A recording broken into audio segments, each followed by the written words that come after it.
Ny mety ho toetry ny andro eny an-dranomasina ny alatsinainy 17 ny volana oktobra amin'ny 9 maraina hatramin'ny talata 17 ny volana oktobra amin'ny 9 maraina.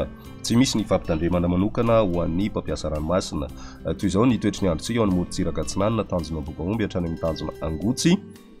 Andraona indraindray ary ho avy Atsimatsinanana ny rivotra ka 30 ka hatramin'ny 20 km isan'ora.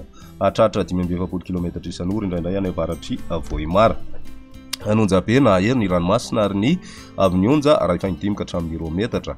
Hatratra 2.5 ka hatramin'ny 3 metatra any avaratry Vohimara noho ny alin-drano avy any atsimo Atsinanana. Tanjona Angotsy hatrany Mahanoro. Andraona misy tokotoko ary ho avy Atsinanana na avaratra Atsinanana ny rivotra ka ho 10 ka hatramin'ny 20 km isan'ora. Adiny-panonja na anonjabe ny ranomasina ary ny avin'onja 1 ka hatramin'ny 2.5 metatra. Mahanoro hatrany Taolanaro Omaina amin'ny ankapobeny ary ho avy avaratra ny rivotra ka ho 30 ka hatramin'ny 20 km isan'ora. Hatratra 520 km isan'ora indraindray manakaiky ny morontsiraky atsimo Atsinanana. Anonjabe ny ranomasina ary ny avin'onja 2.5 ka hatramin'ny 2 metatra. Taolanaro hatrany amin'ny tanjona Vohimena. Omaina ny andro amin'ny ankapobeny ary iovaova ny fitsokon'ny rivotra ka ho 10 ka hatramin'ny 20 km isan'ora. Ho avy Atsinanana kosa izany any amin'ny farany pepitoana ka ho 30 ka hatramin'ny 20 km isan'ora. Anonjabe ny ranomasina ary ny avin'onja manodidina ny 2 metatra.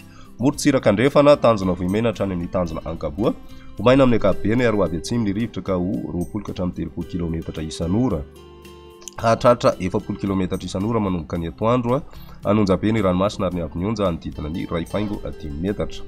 Tanjona Ankaboa hatrany amin'ny tanjona Vilanandro andrahona Mahalana ary ho avy atsimo ny rivotra ka ho 20 ka hatramin'ny 30 km isan'ora.